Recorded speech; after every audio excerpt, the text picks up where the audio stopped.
Para nós fecharmos esta parte de figuras e vícios de linguagem, já falamos das figuras, vamos falar dos vícios de linguagem. É claro que nós precisamos reconhecer os vícios de linguagem para evitá-los. Vícios de linguagem são desvios da norma culta por desconhecimento, por ignorância do falante normalmente. Os principais vícios de linguagem são barbarismo, solecismo, ambiguidade, também chamada de anfibologia, cacófono, cacofonia, pleonasmo, neologismo, arcaísmo e eco. São os principais vícios de linguagem. Barbarismo consiste em grafar ou pronunciar palavras fora do padrão formal, em desacordo com o padrão formal da língua portuguesa. Então, barbarismo é um erro de natureza ortográfica, um erro de natureza gráfica. Então, isso é barbarismo. Então, esse assunto está contido aí na página 115 do nosso livro Manipulação de Texto. Quando você escreve pneu com PE, em vez de pneu, você está cometendo um barbarismo, um erro gráfico. Quando você pronuncia ou escreve, por exemplo, rúbrica, em vez de rubrica, você está também cometendo um barbarismo. Recorde, em vez de recorde, é um barbarismo. Da mesma forma, quando você emprega a palavra fora do seu sentido habitual, não deixa de ser um barbarismo. Por exemplo, você teve uma boa estadia nessa cidade. Ora, a pessoa tem uma estadia permanência de veículos. Quando você fala estadia em vez de estada, é um barbarismo. Então, quando você usa uma palavra que não esteja em conformidade com a língua, por exemplo, você precisa printar o relatório, em vez de imprimir, você usou printar do inglês, nesse caso também é um barbarismo. Solecismo. Solecismo é um erro de natureza sintática, erro de concordância, de regência ou de colocação. Quando você erra a concordância verbal nominal, quando você erra a regência verbal nominal, ou erra a colocação do pronome oblíquo átono, está cometendo um vício de linguagem chamado solecismo. Portanto, quando você diz assim, já vão fazer 8 meses que você foi embora. Vão fazer 8 meses? Errado. Fazer tem que ficar no singular, porque é um verbo impessoal. Portanto, o certo é dizer, já vai fazer 8 meses. Se você disser que vão fazer 8 meses, cometeu um solecismo de concordância. Erro de natureza sintática na sintaxe de concordância. Quando você diz assistir o jogo na casa de um amigo, assistir o jogo, quando o certo é dizer assistir ao jogo, você cometeu um solecismo de regência. A regência do verbo assistir, no sentido de ver, é transitivo indireto. Então, assistir ao jogo e não assistir o jogo. Nesse caso, é um solecismo de regência. Quando você diz assim, ninguém convidou-me para a festa, em vez de dizer ninguém me convidou, está cometendo um erro de colocação pronominal, um solecismo de colocação. Então, solecismo é qualquer erro de natureza sintática, na sintaxe de concordância verbal nominal, na sintaxe de regência verbal nominal ou na sintaxe de colocação pronominal. Erro chamado de solecismo. Ambiguidade ou anfibologia consiste em deixar a frase com mais de um sentido. Ambiguidade ou anfibologia é duplicidade de sentidos. Por exemplo, o policial avistou o ladrão correndo pela rua. Quem estava correndo?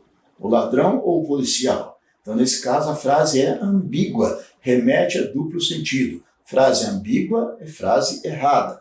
Então, o certo seria dizer, o policial correndo pela rua avistou o ladrão. Significa o policial que estava correndo. Agora, o policial avistou o ladrão que corria pela rua. Aí, nesse caso, o ladrão que estava correndo.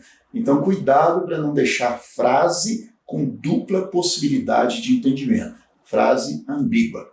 Cacófato, também chamado de cacofonia, consiste em você produzir um mau som pela junção de palavras na hora de falar ou de escrever, produzir um som grotesco, um som ridículo, um mau som. Por exemplo, quando você diz assim, eu vi a bocadela, você gera um som grotesco, cadela, não, a bocadela. Então, nesse caso, cometeu um vício de linguagem chamado de cacófato.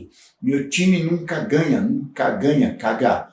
Então, você usa essa palavra, na hora de pronunciar, acaba gerando um cacófato ou cacofonia. Pleonasmo. Pleonasmo consiste em repetição desnecessária de palavras para expressar uma mesma ideia. É você ser redundante, é você escrever ou falar alguma coisa repetindo desnecessariamente. Nesse caso, é pleonasmo. Por exemplo, a Petrobras deve manter o monopólio exclusivo do petróleo. Ora, monopólio já significa domínio de um, monopólio. Monopólio só pode ser exclusivo, então monopólio exclusivo é um vício de linguagem chamado de pleonasmo, pleonasmo vicioso. Eu vou subir para cima. Ora, se você vai subir, só pode ser para cima. Então subir para cima, descer para baixo, entrar para dentro, sair para fora, são pleonasmos viciosos. Próxima figura de linguagem é neologismo, criação de palavras desnecessárias, palavras não autorizadas, palavras que não têm sentido na língua, você cria por desconhecimento. Nesse caso é neologismo. Por exemplo, e não obstante o seu modo de ser, era uma pessoa simpática, em vez de dizer não obstante o seu modo de ser. Nesse caso, você está criando uma palavra que não existe na língua portuguesa e sem que você tenha autoridade filológica para isso, ou que haja necessidade de criar essa palavra. Nesse caso, é vício de linguagem chamado de neologismo. E arcaísmo. Arcaísmo consiste no emprego de palavras que já estão em desuso. Neologismo, criação de palavras que não existem. Arcaísmo, palavras que já foram usadas, mas que já caíram em desuso há muito tempo. Aí você continua usando. Nesse caso, arcaísmo. Por exemplo, vossa mercê me permite que eu lhe dê um ósculo. Vossa mercê é uma expressão antiga, não existe mais. Modernamente nós temos você, então não há mais vossa mercê. Me permite que eu lhe dê um ósculo. Ósculo é um beijo. Então, ósculo é uma palavra antiga, já não se emprega mais. Nesse caso, é arcaísmo. E eco, o último dos vícios de linguagem de que nós vamos tratar aqui, consiste na repetição de sons, palavras terminadas pelo mesmo som e causando uma sensação desagradável, né? Aí gera um eco, um vício de linguagem. Por exemplo, a decisão da eleição não causou comoção na população. Ora, a decisão da eleição não causou comoção na população. Um tenente demente nunca mente alegremente. Ou seja, isso é completamente descabido. É uma forma, é um vício de linguagem chamado eco. Então, cuidado. Naturalmente, você não vai decorar os vícios de linguagem. Você vai saber em que consiste cada um desses vícios para poder evitá-los. Portanto, figuras e vícios de linguagem são desvios da norma padrão. A diferença é que desvios de forma correta, por necessidade, por questão de estilo, os desvios são chamados de figuras de linguagem. Desvios que se dão em função de desconhecimento, de ignorância do falante ou que não haja necessidade, são vícios de linguagem. É bom que você se familiarize com esses conceitos e que saiba empregar corretamente o padrão formal da língua portuguesa.